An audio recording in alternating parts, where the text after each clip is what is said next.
So you're getting ready for a kill team tournament and you want to know where to get started? Well, that's what this video is all about. Let's jump in and take you through the journey. Very recently, I played at my first kill team tournament, so basically this makes me an expert. But if you know anything, I'm one of the kill team casuals. Should definitely check that pod out. But as a casual, this means I'm just like you. I'm still getting to grips with it, but there's definitely a few things I had have thought about before the tournament started, or that I wish I had have known before I got there, just so I could have felt a bit more comfortable and gone in with an even clearer mind, because it can be pretty daunting. You know, the one I went to, we played 4 games in one day. I can guarantee you that is the most kill team games I've played in one day ever. And it's a lot. It's a different change to the way you play. It's faster paced because obviously you've got a time limit on it. Not to mention you'll have an opponent who you don't necessarily know like you know when you play with your mates. So there's usually, I guess, a rhythm or an equal understanding of how you play the game, or at least your interpretation of the rules. Things will be a little bit different in the tournament. You have to learn how to be a nice person and talk rules through when they're not going your way, or that there's a bit of confusion, or bringing the TO in the nicest way possible, just to make sure that the rules work out best for everyone and there's no hard feelings.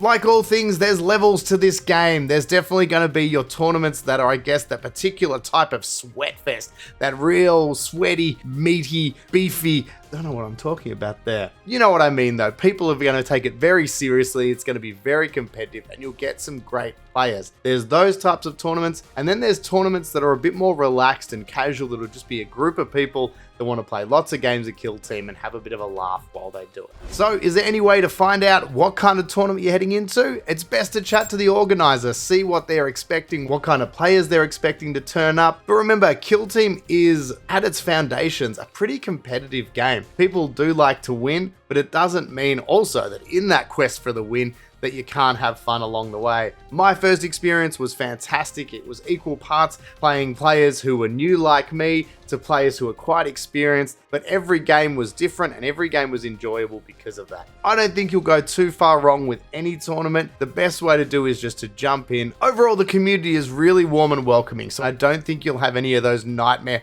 horror stories that you probably have built up in your head a little bit. I know for myself, I had that I was going to get those things where I didn't know the rules as well as I thought I knew, or that there was going to be awkward interactions, but all 4 opponents for me were fantastic.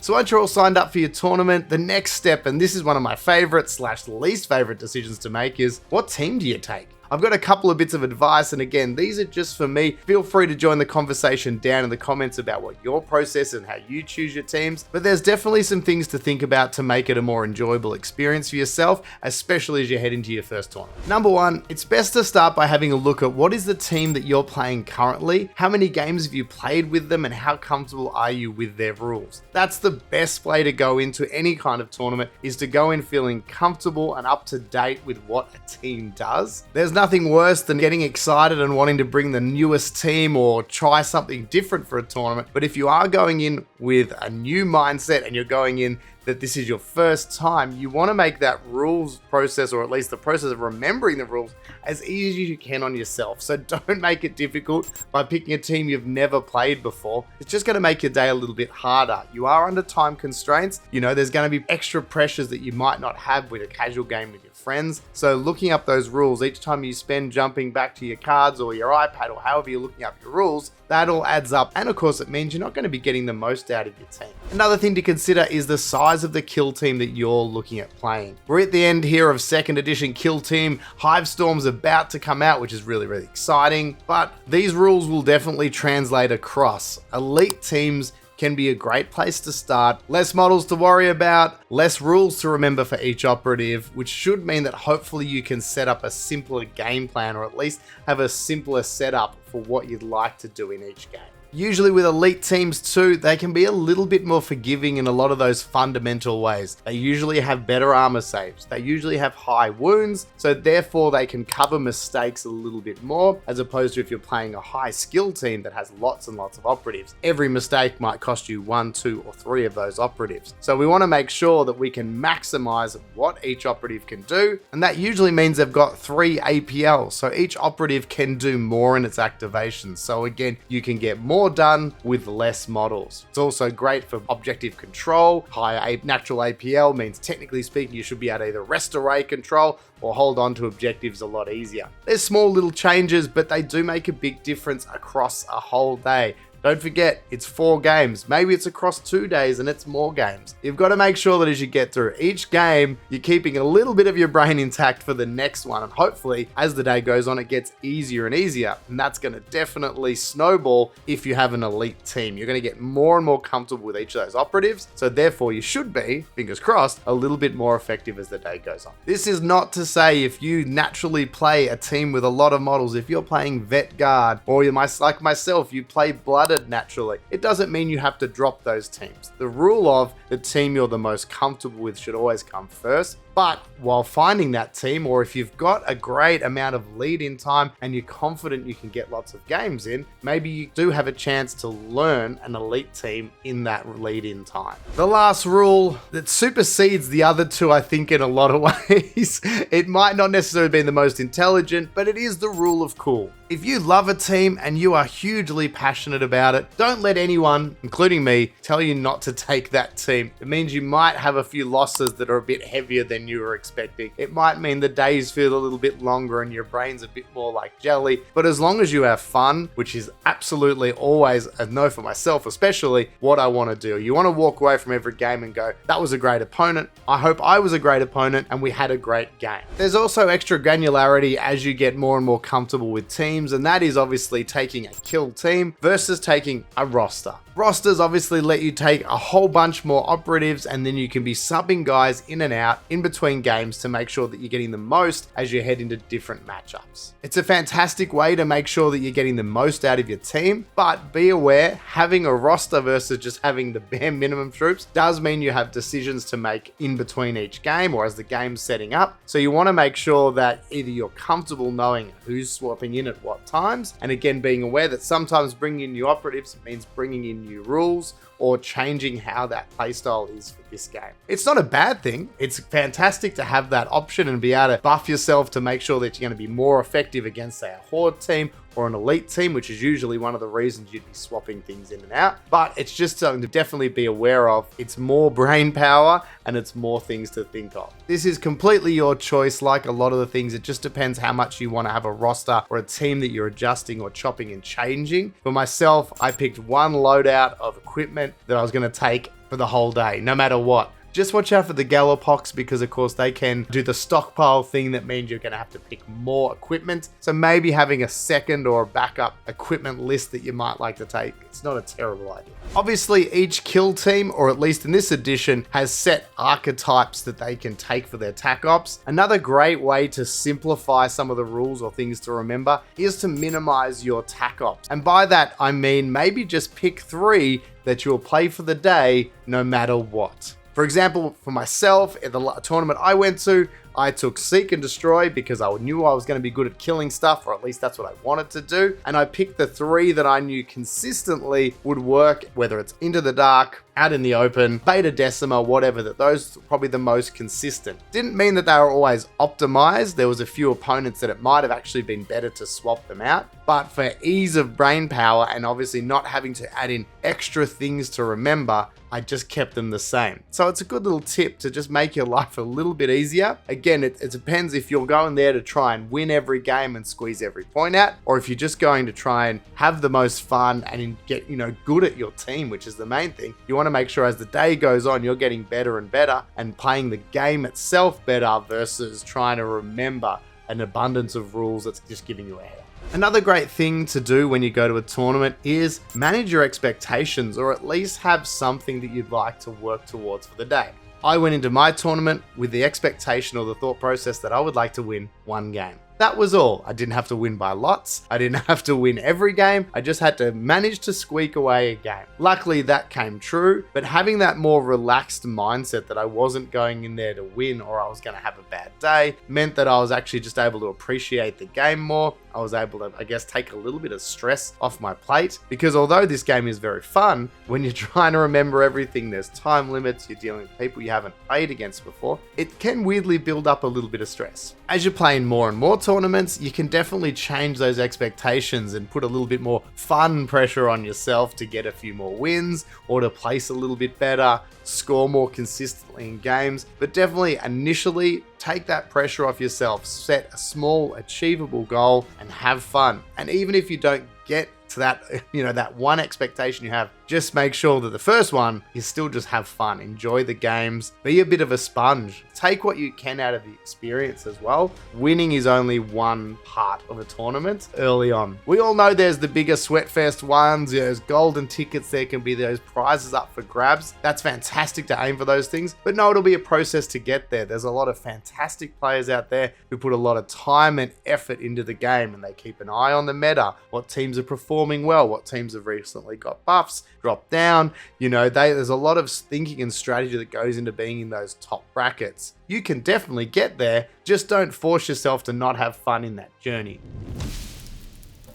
Now you actually need to pack your bag or your suitcase to get there to the tournament. So what are the things you need to take? The first thing is to make sure you have an excellent way to transport your models without them getting damaged. There's a couple of options, and I've seen all sorts of things. You can spend a lot of money on getting those really, really nice, hardcore transport cases. You can do the simple things like getting a nice Tupperware container, putting a metal sheet at the bottom, get some magnets magnetized on the base of your models and just plopping them in. That's a fantastic, cheap way to do it. Myself personally, I had a friend ages ago give me the old Games Workshop hard case that's got the foam inserts in it. I'm not as big a fan as that, because although they are foam, they are sort of still cut to shape kind of things. Some models fit well, some don't. It was good in the sense that I could also fit some of my other bits and pieces in there as well. I'm not as big a fan of the foam on the models too. I'm always worrying it's messing up the paint job a little bit. But yeah, make sure you've got a way that you're comfortable with. And I really reckon those little Tupperware containers with the magnets are actually fantastic. Make sure you chuck in your dice, obviously dice for your team,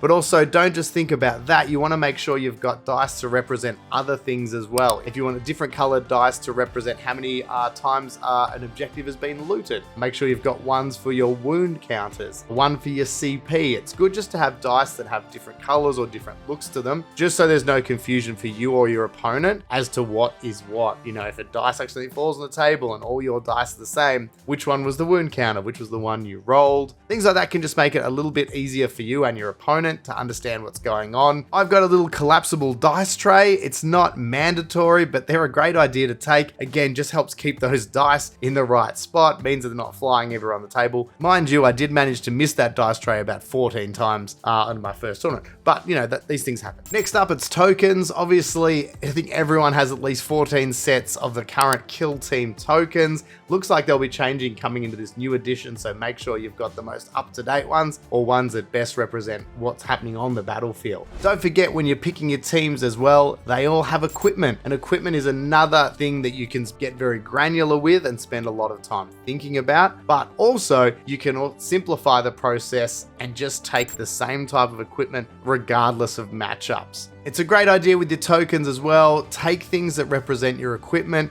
A lot of the new teams, it's fantastic. They're actually having the sheets with the tokens specific to the types of equipment they can take. Again, looking like heading into the new edition, you're getting more like a physical representation of the equipment. So those tokens may be a thing of the past, but always good to keep in mind that if there is something different or unique, make sure that you have some way so your opponent can instantly tell what your operatives have. Just stops any feels bad moments of where, oh, this guy's got a grenade. Oh, I didn't know that. You didn't tell me, or you didn't have a token. Well, I told you at the start of the game. Just anything that can minimize those little awkward interactions is a great thing. There's also heaps of custom 3D printed options as well, so you can get your own unique ones. It's not a terrible idea if you get some that are a different color or different to the traditional ones. Just stops the classic end of the game of, was that your token or was that my token? But let's be honest, they're made of cardboard. They cost about 4 cents and you have a million of them. Probably not going to be a big deal. Now, these aren't mandatory, but the lasers are a fantastic idea. I've got one of the army painter ones. It seems to be one of the most readily available ones. There's not as many around as I thought there would be. The laser lines are fantastic because they just help to minimize interactions that don't work well, or can my opponent do this? Can I see this? You can very quickly sort out any potential misunderstandings very quickly with a laser line because the laser don't lie. Remember that. Laser don't lie. It'll always show you if you've got line of sight. It'll always show you if unit is targetable. All those little things. Not mandatory, but can definitely just clean up or at least speed up. You can be checking firing lines while your opponent's moving. So again, it can also then mean by the time it rolls around to your turn, you're ready to go. You've already lined up your next shot. Most tournaments now are going to be running the match play sequence, so that means don't forget your actual Tac Op cards. The best part is that's now also got this match play setup in a card form at the start as well. So fantastic little checklist just for yourself before each game for you and opponent, just to work your way through to make sure you're doing things in the right order. You can never make the assumption that your opponent is going to know how to play 100% of the game or remember the process like you. They could be as new as you. They might even be newer. So you just want to make sure you've got a clear and concise way to get into the game quickly. And that also means that there's no confusion as to where you're at as well. In the upcoming new edition, it looks like they've gone away from the triangles and the squares and the colors and all that looks like it's gone. We're going back to classic inches, but it does look like the measuring tools themselves are going to be still the same. So you're going to have the 6-inch one, and then you're going to have the more triangular shaped one, which is going to have your dashes and your move measurements on it. These are fantastic and mandatory. I think taking a tape measure at a kill team game is always going to be probably not as easy to use in those tight confines of the terrain, because you are working in such incremental distances at times, you know, being an inch here and there and being able to have to move around terrain. I think those tools are probably the more universally accepted. Doesn't mean you can't use a tape measure, but I just think you'll probably have those other ones lying around, so you should take. Now, I nearly forgot these next ones. Don't forget barricades. Obviously, it's a big part of the game, so make sure you've got your barricades for deployment. Otherwise, you're going to have to jury rig something out of cardboard on the day. They're very easy to forget because, of course, you're so worried about your models and all the other things. Make sure you take the 3 for this current edition. Obviously, there's 2 that you're going to set up standard, but there is a potential to set up another one. Again, in the upcoming new edition, looks like those is going to be changing a little bit in terms of what you're taking, how those barricades work.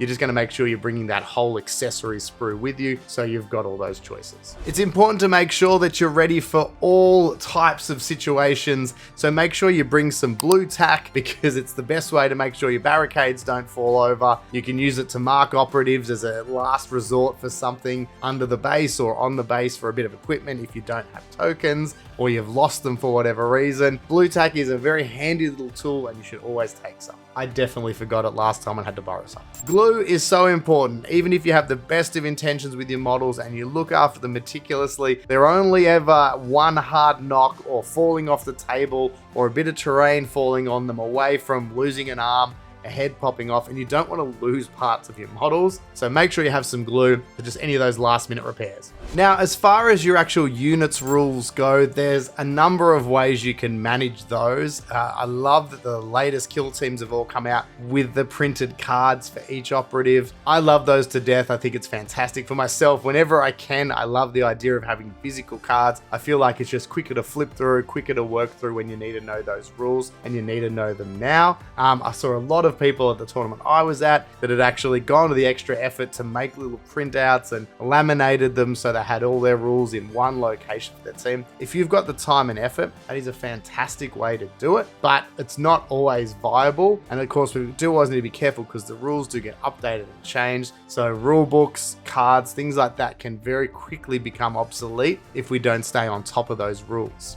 For myself, I actually took an iPad, not accessible for everyone, but they're a great way to have all your rules in one place because you can have Wikipedia open, you can have Battlescribe, there's so many different ways to share your rules. But having an app on there that can help you manage your team, especially if you're managing a roster, changing your equipment, if you are doing those more complex things, having something like that is dynamic and you can work with can go a long way to helping you keep on top of that management. The other benefit to have something like an iPad as well, you can keep a digital scorecard. There's plenty of scoring apps out there as well. And it's a great way to help you and your opponent keep track of everything. Otherwise, you might be looking at having like a physical thing with dice on it or writing down. I know with my opponents, usually I just had the scorecard going and made sure that I showed them each turn and we just kept it ticking along there. And that was a really nice way just to keep everything in one place from the scoring perspective, and then made it super easy to transfer that into the apps you're using for the tournament at the end as well. So that's it. I hope this helps you get ready for your first Kill Team tournament, gets you excited for it, or even if it's your second or third tournament, this may help you just be as a bit of a checklist, tick through things, make sure you're comfortable and ready to go for the next game.